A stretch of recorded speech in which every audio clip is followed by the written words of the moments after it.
আজকে কয়েকজন মিলে চলে গেছিলাম কলকাতা দিদি বাড়ি। ওখানে গিয়ে একটু মজা করবো তার জন্য, কিন্তু ওখানে গিয়ে এরকম অঘটন ঘটবে স্বপ্নেও ভাবতে পারিনি। আসলে ওখানে গিয়ে রিঙ্কির লাখ টাকা দেবে সোনার ব্রেসলেট গেল হারিয়ে। তারপর সবাই মিলে ওই রাতে তন্ন তন্ন করে সব জায়গায় গেলাম খুঁজতে। লাস্টে কি হলো সবটাই তোমাদের সাথে শেয়ার করবো, চলো পুরো ভিডিওটা প্রথম থেকেই শুরু করি। তো হ্যালো এভরিওয়ান, আজকে সন্ধ্যায় বেরিয়ে পড়েছি। এখন যাচ্ছি কলকাতা দিদি বাড়ি। অনেকদিন ধরে দিদি বলছিল যাওয়ার জন্য, তো আজকে ফাইনালি যাচ্ছি। আর আমাকে দেখে কি মনে হচ্ছে বাগদি মার্কা একটা জামা পরে যাচ্ছি, কিন্তু না গাইজ, আমার জামার ভিতরে রয়েছে খুব সুন্দর একটা টপ। কিন্তু আমাদের পাড়ায় যে কয়টা কুটনি কাকিমা আছে, ওগে যা বিষাক্ত মুখ, ওইসব কুটনি কাকিদের মুখের ভয়ই আমার টপের উপরে গেঞ্জিটা পরতে হয়েছিল। তারপর ফাইনালি আমি গেঞ্জিটা চেঞ্জ করলাম। তারপর চলে আসলাম ঠাকুরনগর স্টেশনে। আমি আর রিঙ্কি, ওইদিকে আকাশ আর ঈশাও চলে এসছে। এদিকে কিন্তু আমার বড় যাবে, কিন্তু কাজের থেকে যাবে একেবারে বিধাননগর দাঁড়াবে, ওখান থেকে সবাই আমরা একসাথে যাবো। তারপর দেখতে দেখতে ট্রেনটা চলে আসলো। কপালটা ভালো থাকায় সিটও পেয়ে গেলাম, কারণ আমাকে যা ভাঙা শরীর, একটুখানি দাঁড়াতে পারি না, সিট না পেলে তো মরেই যেতাম। আর এদিকে ট্রেনে উঠতে পারলো না, একে খাওয়া দাওয়া শুরু হয়ে গেছে।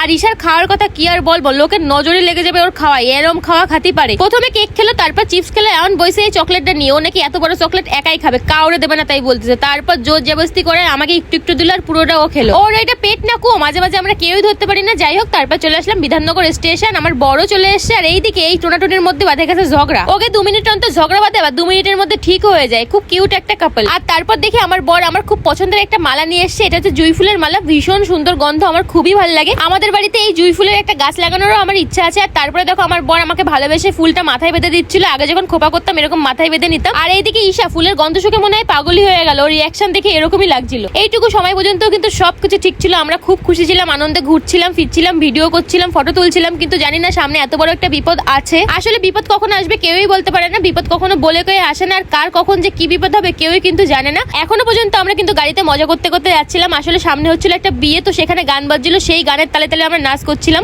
আর যেহেতু অনেকদিন পরে আজকে কলকাতা যাচ্ছি, তার জন্য ইচ্ছা ছিল রাত 12টা-1টার পরে সবাই মিলে ঘুরতে বেরোবো। এইসব অনেক প্ল্যান নিয়ে চলে আসলাম দিদি বাড়ি। আর দিদি বাড়ি ছিল আজকে ছোট্ট পুচকির জন্মদিন, তার জন্য আমরা আসার সঙ্গে সঙ্গে আমাদের দিয়ে দিল কেক। আর তারপর রাতের ডিনারে ছিল বিরিয়ানি প্লাস চিকেন কষা। খাবারগুলো কিন্তু ভীষণ সুন্দর হয়েছিল। আমরা সবাই মিলে এখন খেতে বসে গেছি। আর তারপর ইচ্ছে ছিল একটু ঘুরতে বেরোবো, কিন্তু কি আর বলবো, ভাগ্যের কথা, কেবল খেয়ে উঠেছি এর মধ্যে রিঙ্কি ঘরে এসে বলছে সোনার ব্রেসলেটটা খুঁজে পাচ্ছে না। সারা ঘর তন্ন তন্ন করে খুঁজেছে, কোনো জায়গায় নেই। ওই সময় সবাই মিলে বেরিয়ে পড়লাম যেখান থেকে এসছি সব জায়গা খুঁজে দেখার জন্য। আর এর মধ্যেও দেখো মেয়ে ক্যামেরা অন করছে। এই দেহে আমি তো পুরো শখ। আমি ওরে বললাম তো সত্যি সত্যি ফোন হারাইছে নাকি প্র্যাঙ্ক করতেছিস? ও বললো না দিদি সত্যিই ফোন হারাইছে। কি আর করবো, আসলে ও এরকম একটা মেয়ে, ওর কষ্ট দুঃখ কান্না কোনো ইমোশনইও বের করতে পারে না, ওর ভিতরে ভিতরে জমেই থাকে।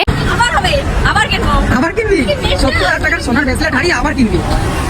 ওকে আমরা যত দেখছিলাম সবাই মিলে তত বেশি অবাক হচ্ছিলাম, কারণ আমাদেরই কষ্টে বুক ফেটে যাচ্ছিল। আমাদের গ্রুপে যে কোনো একজনের বিপদ মানে আমাদের সবার বিপদ, সেখানে ওর ওরকম একটা বিপদ হয়েছে। 1 মাসে হয়ে পারেনি নিজের কষ্ট করে আয় করা টাকা দিয়ে শখের ব্রেসলেটটা কিনেছে, এর মধ্যেই ব্রেসলেটটা হারিয়ে গেল। এরকমটা যদি আমার সাথে হতো আমি তো মনে হয় অজ্ঞানী হয়ে যেতাম। 1-1.5 ঘন্টা ধরে তন্ন তন্ন করে খুঁজেও কিন্তু ব্রেসলেটটা আমরা পেলাম না। তারপর কি আর করবো, বাড়ি যাওয়ার পথে রিঙ্কি বললো চল মুডটা ঠিক করার জন্য চা খেয়ে আসি। তার জন্য একটা বাইকে 5 জন উঠে পড়ছি। একে তো সময় খারাপ যাচ্ছে, তার উপরে আবার একটা বাইকে 5 জন উঠছি। এই ভয় ঋতিকাদি বললো যে আমি যাবো না, তোদের সাথে তোরাই যা। যেই আমরা চলে যাচ্ছি সেই ঋতিকাদি বললো দাঁড়া আরেকবার ট্রাই করে দিই। তারপরে দাও ঠেসে ঠুসে 5 জন একটা স্কুটিতে উঠে পড়ছি। এখন যাবো চা খাতি। 5 জনে মিলে একটা স্কুটিতে উঠে ভয়েস শুটে এরম চেঁচামেচি শুরু করে দিলাম যে রাস্তার কুকুরগুলো আমাকে দিয়ে এরম ডাকাটাকি শুরু করলো যে রাস্তার মাঝখানে দাঁড়াতে বাধ্য হলাম। এরকম বাধা বিপত্তি আসে দেখে আমাদের চা খেতে যাওয়ার প্ল্যানটা ক্যান্সেল করে দিয়ে চলে আসলাম বাড়ি। আর বাড়ি এসে অর্ডার দিলাম ঠান্ডা ঠান্ডা কফি। আর এখন বাজে রাত 3টে মতো। এখন কফিটা নিয়ে চলে এসেছি ছাদে। কষ্ট দুঃখ টেনশনে কারো চোখে আর ঘুম নেই। এখন বসে বসে সবাই একটুখানি কথা বলবো। তো আজকের ব্লগটা এইটুকু, তোমাদের কেমন লাগলো অবশ্যই জানিও। আজকের মতো টাটা।